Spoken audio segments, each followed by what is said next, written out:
ნებისმიერ ადამიანს შეუძლია ეს დაინახოს თუნდაც 10 წუთით საზღვარზე დადგომისას, როდესაც უყურებ, რომ უწყვეტად მიდის ავტომობილები ტრანზიტული ნომრებით, უწყვეტად კვეთს რუსეთის საზღვარს ეს ავტომობილები.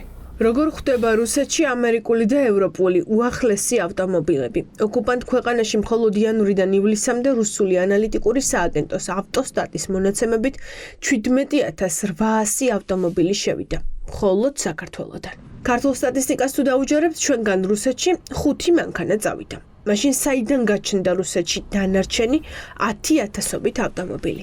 მუშაობს ორი სქემა. საზღვარზე უახლესი ავტომობილით გადადიან და უკან ფეხით ბრუნდებიან, ან დოკუმენტებს აფორმებენ თითქოს მანქანები ყაზახეთსა და ყირგიზეთში მიდის. ერთი სქემა არის ის, როდესაც ავტომობილები გადაყავთ ინდივიდუალური კვეთით, რაც ჩვენთან არ ფიქსირდება ექსპორტის სტატისტიკაში. მეორე არის, როდესაც მესამე ქვეყნის გავლით შეყავთ რუსეთში, ანუ ვაფორმებთ, რომ მიდის ყირგიზეთში, მაგრამ სინამდვილეში ყირგიზეთის ნაცვლად რჩება რუსეთში. და ეს იმდენად გრძელია და იმდენად მასშტაბური არის ეს სქემა, რომ შეუძლებელია ამის შესახებ არ იცოდეს შემოსავლების სამსახურმა ან შინაგან საქმეთა სამინისტრომ. მაგალითად, თუ ადამიანი რაღაც გადადის საზღვარზე ავტომობილით და იმ დღესვე ბრუნდება ფეხით და ამას აკეთებს თვეში 10-ჯერ, 20-ჯერ, 30-ჯერ, ან რა ვიცი, მეტჯერ, ხო, ალბათ უნდა გაგიჩნდეს კითხვა, რომ რას აკეთებს, სად მიყავს ეს ავტომობილები, იმიტომ რომ ზუსტად ამას აკეთებდნენ ის რუსი დილერები, რომლებიც საქართველოში გადმოსახლდნენ, ყოველთვის არის შესაძლებელი ამ შავი ხვრელების დახურვა. თუ არსებობს სურვილი, არსებობს შესაძლებლობებიც, ძალიან მარტივად შესაძლებელია თუნდაც ისეთი რეგულაციის დაწესება, რაც თურქეთის საზღვართან გვაქვს. მკვლევებმა უკვე აჩვენა, როგორ იქცა საქართველოს რუსეთისთვის სანქციებისგან თავის არიდების მაშვალ რგოლად. სტატისტიკური მონაცემები მხოლოდ მტკიცებულებაა. რუსული ევროსტატის სტატისტიკა ოფიციალური ელექტრონული პასპორტების სისტემიდანაა მიღებული. თითქოს საქართველოს გავლით რუსეთში მანქანების რეექსპორტი აკრძალულია, მაგრამ სქემა მაინც მუშაობს. ეს კი მეორადი სანქციების რისკის წინაშე გვაყენებს. სტატისტიკის აცდენა რაც რითაჩება აიხსნას, ეს არის, რომ ფორმალურად საქართველოსდან ვერ გავა რუსეთში ავტომობილები, იმიტომ რომ ეს შეზღუდული არის, ამაზე არსებობს სანქციები, შესაბამისად ფორმალურად და დოკუმენტურად ფორმდება ის, რომ მიდის შუა აზიის ქვეყნებში, თუმცა შუაში, ასე ვთქვათ, დერეფანში უკვე რეალურად ეს ავტომობილები რჩება რუსეთში.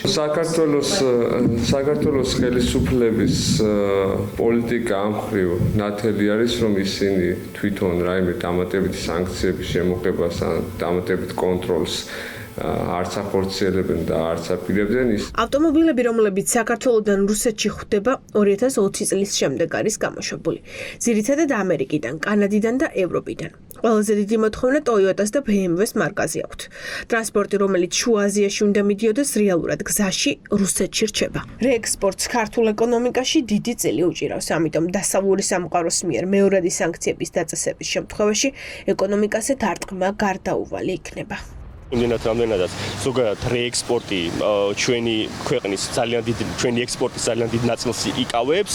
ეს არის ერთ-ერთი მთავარი მიმართულება და თავის მხრივ რეექსპორტში ავტომობილების რეექსპორტს უჭირავს ლომის წილი.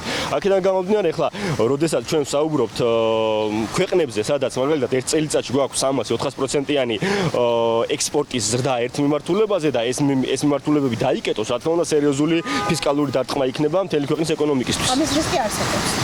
ამის რისკი არსებობს იმ ნაწილში, როდესაც გითხარით, რომ ის სანქციები შესაძლებელია ამოქმედდეს იმ ქვეყნებზე, რომელთა გავლითაც უკვე ხვდება რუსეთში. ქართულ ცნებაში ამტკიცებენ, რომ სანქციებს ასრულებენ. ფორმალურად ეს მართლაც ასია, მაგრამ არაფორმალურად საქმე სულ სხვანაირადაა.